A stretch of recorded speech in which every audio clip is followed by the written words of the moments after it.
ఎక్కి బోటు మీద కిందలో మనిషి ఉండిపోయాడు.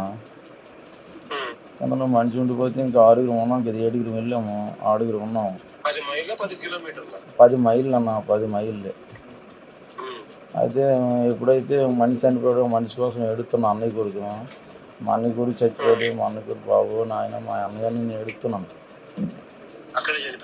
అక్కడే బోటు కింద ఉండిపోయాడు. బోటు కింద ఉండిపోతే ఆ బొడుగు మీద ఉన్నాం మేము. ఆ తేలుతుంటే ఆ బోటు మీద తేలుతుంటే తెరబడిపోయిన బోటు మీద ఉంటుండగా 9 గంటల వరకు ఉన్నాము. 6 బోటు ఇంకా కిందకి వెళ్ళిపోయిందన్న.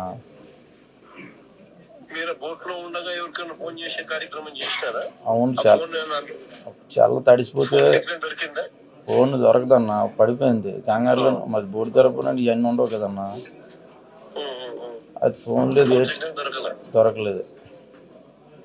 అయితే 9 గంటలకి బోటు కిందకి వెళ్ళిపోయింది. వెళ్ళిపోతే ఈ 6 ఈదుతున్నాము.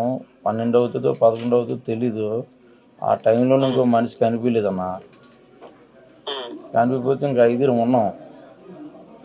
5 ఉంటే ఆ మనిషి మరి కనిపిపోతే మనం ఏం చేస్తాం, మళ్ళీ 5 ఒక్కడే ఉందాము తెల్లవారిన దాకా అని చెప్పేసి ఉన్నామన్నా. ఉంటే సరే 4 అవుతుందన్న. 4 అవుతుంటే షిప్ కనిపిస్తుంది. అయితే షిప్ కాడికి ఎలాగైనా వెళ్ళాలని చెప్పేసి వెళ్దామని అంతే. మా అన్నయ్య అన్నాడు, నేను రాలేనురా, చచ్చిపోతాను, నేనేదైనా తెప్పలు గిప్పలు ఏమైనా వస్తే జాలాలు తెప్పలు వస్తే తెప్పెక్కిపోతాను, నేనైతే రాలేనురా, చచ్చిపోతాను అన్నాడు. చచ్చిపోతానంటే ఇంకా 4 ఉన్నాము. అయితే ఈ మాట ఆడుతున్నావు ఏటనయ్యా, నువ్వు చెప్పినోడు పెద్దోడు అని అంతే. లేదురా, నేను చచ్చిపోతాను, నా కాళ్ళు తిరగబడిపోయి నన్ను ఎదలేకపోతాను అన్నాడు. సర్లే మేము షిప్ కాడికి వెళ్తాము. షిప్కి మాకు 30 కిలోమీటర్లు ఉంటుందన్న. 30 కిలోమీటర్లు ఉంటుంది. ఒడిసి అంటే షిప్ సాయం ఉంది, మా ఒడిసికి ఎదరున్నామన్నా. అలా తేలికెళ్ళిపోయినా వెళ్ళిపోదామని చెప్పేసి ఆ షిప్ కాడికి అలాగా చేరుకుందామని 4 ఎలవసరికి ఎట్టి 4కి అవ్వట్లేదు. అలా ఇబ్బంది అయిపోతుంది. పోర్సులు మాది ఎలా ఇబ్బంది అయిపోతే అప్పుడు నేను ఏడ్ చేశాను, మీరు 3 రండిరా, నేను చెంగల్కి వెళ్తాను, షిప్ దగ్గర అయిపోయింది, చెంగల్కి వెళ్తాను, ముగ్గురు మీరు రండి, కలిసి రండి అంతే. సరే మా అయ్యా ఈదికి వెళ్ళాను అన్నాడు మా అన్నయ్యలు ఫ్రెండ్ కుర్రోడు. అది వెళ్ళంటే సైన్ పెట్టి మా అయ్యా ఆ కుర్రోడే నాకు చెప్పాడు అన్నీను. అయితే నేను ఏడ్ చేసాను, ఈదికి వెళ్తాను. ఈతకి వెళ్తుండగా ఇంక వీళ్ళు రావట్లేదు. రాకపోతే మళ్ళీ వీళ్ళ దగ్గర రివర్స్ వచ్చాను. అలాగా నాకు అలుపు వచ్చేస్తుంది. కొద్దిగా వీళ్ళ దగ్గర ఒకటి చిన్న పోర్సులు ఒకటి ఉన్నాయన్నమాట. అక్కడ అలా ఉండేసి మళ్ళా ఇంకా ఎడ్ చేద్దాము, ఇంకా ఎట్ అయిపోతున్నాం రా బాబా అని చెప్పేసి ఒడిలాకి వెళ్ళిపోతుంది అని చెప్పేసి మళ్ళీ వాడ దగ్గరికి ఈదికి వెళ్ళానన్న. ఈదికి వెళ్ళేసి సైన్ పట్టేశాను. యాంకర్ వేసిన సైన్ పట్టేసిన వెంటనే కెరటా వచ్చి టప్పుని కొట్టింది. టప్పుని కొట్టగల ఎగిరిపోయాను. ఎగిరిపోయిన వెంటనే వాడకి పక్కొట్టుకుని వెళ్ళిపోతున్నాను. వాడు పక్కొట్టుకొని వెళ్ళిపోతుంటే అప్పుడు అన్నను ఈ బొంటు మీద బనీలు తీశాను.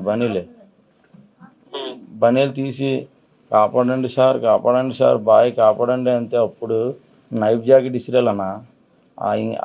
హిందీ వాళ్ళు అనమాట, అంతే నేపాలి వాళ్ళు.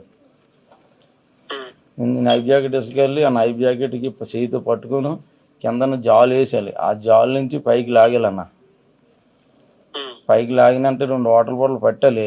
అప్పటి నుంచి నా గుండెలో తెరబడిపోయి నాకు అయినది మైనదన్న. ఊపిరికిచ్చినట్టు అయిపోయాను. అప్పుడు నాకు ఎప్పుడైతే ఈడు తప్పి పట్టాలో ఒక అరగంట పోయిన తర్వాత అప్పుడు నేను సోలోగా వచ్చానన్న. అన్న నా తల్లి పిల్ల ఉగ్గేసుకున్నానన్న.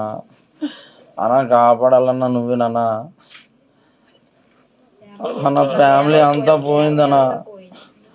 ఇదే అంతలన్నా అదే అంతలన్నా ఏది లేదన్నా, నేను చచ్చిపోతానన్నా నువ్వు రాకపోతే అన్న. ప్రభుత్వం అంతా ఇలాగే చెప్తున్నానన్నా. ప్రభుత్వం అంతా ఇలాగే అంతలు ఇది అశాంతలు భుజం ఏటి లేదన్నా. ఇత్తన అంతనాలే ఇదే రేపు మా పాతన చంటి పిల్లలతో ఉన్నానన్న. అప్పులు చేసి చేసుకొని ఈ పిల్లలు 6 మనుషులు చనిపోయాలి. నా కుటుంబాలు ఆ పిల్లల మొహం చూడాలంటే నేను వెళ్ళలేదన్నా. ఇంటికి వెళ్ళలేదు. తాత నాన్న ఏడంతే నన్ను ఏడు చెప్తానన్నా. మా పెద్దాన్ని నా కుటుంబం అంతా పోయిందన్న. ప్రభుత్వం స్పందించలేదా? ఏం సహాయం చేస్తారని చెప్పలేదా? నిన్న అయితే అదే 10 లక్షల రూపాయలు కొల్లి రవీంద్ర అని పెట్టాడు ఆ 6 కుటుంబాలకి. ఈ ఆస్తి పరిహారం ఏదో చూస్తామన్నట్టుగా మాట్లాడాడు అన్న. ఇలాగే చెప్పుకున్నాను కానీ నన్ను వచ్చి 4 రోజులు 5 రోజులు అయిపోతుంది కానీ ఏది పండించట్లేదు అన్న. నువ్వు కాపాడన్నా అన్న. ఇంతవరకు ఏం ప్రభుత్వం నుంచి ఏం రాలే. 10 లక్షలు కుటుంబానికి ఇస్తామన్నారు. అది ఇంకా ఇచ్చేయాలి బాబు, ఇచ్చేయాలి అన్నయ్య. నాకే నష్టపరిహారం ఏంటి ఇవ్వలేదు నా సంటి పిల్లలు బాబు. బోటు ఇంకా మునిగిపోయింది బాబు. 50 లక్షల రూపాయలు ఆస్తి మునిగిపోయింది బాబు. అప్పులు చేసి నేను బోటుకి ఏమి ఇవ్వలేదు బాబు. లేదమ్మా, లేదు ఫిషింగ్ హార్బర్ అంతా ఉండవు sir insurance. Fishing harbour insurance చేయడం ఉండదు. ఫిషింగ్ హార్బర్ అంతా కూడా ఇన్సూరెన్స్ ఉండవు సార్. చేయరు కూడా ఇన్సూరెన్స్ కంపెనీస్. అన్నయ్య కాపాడన్నయ్య. అన్నయ్య నన్ను చాలా పేదోండి అన్నయ్య. నేను అప్పులు చేసి 3 నెలలు బోటుకి అంత డబ్బులు ఎక్కడిదెక్కడ చేసి అప్పులు చేసి పెట్టానని నన్ను కాపాడన్నయ్య. అన్నయ్య అన్నయ్య 10 lakhs కూడా ఇచ్చారు సార్, చెక్స్ ఇచ్చారు. రవీంద్ర ఇలా ఎవరో తీసుకోపోయినా బలవంతంగా ఏదో బెదిరించి అదిరించి పోలీసులతో పెట్టినట్టు ఇది కూడా దక్కదన్నట్టు బెదిరించి ఇచ్చారు సార్ 6గురికి. చాలా చాలా గొడవ జరిగింది సార్. నేను అప్పుల్లో ఉన్నాను. ఇతనికి కూడా ఏం లేదు సార్. మనం అడిగేది కూడా కనీసం బోటు కన్నా ఈకపోతే మన బోటు ఈకపోతే మన జీవితాలన్నీ నాశనం అయిపోయినట్టే కదా. నాన్న చచ్చిపోతున్నాను. ప్రామిస్ కూడా చేయలేదు సార్. బోటుకి ఏమి చేస్తాం, నీకేం చేస్తాం, బతికినంత నీకేం చేస్తాం, బోటుకి ఏమి ఇస్తాం అనేది కూడా ప్రస్తావించలేదు. నువ్వు రానయ్యా, నువ్వు రానయ్యా. ప్రభుత్వం మీద ఒత్తిడి తీసుకొచ్చి కార్యక్రమం చేద్దాం. నువ్వు రానయ్యా. వాళ్ళు చిన్న చిన్న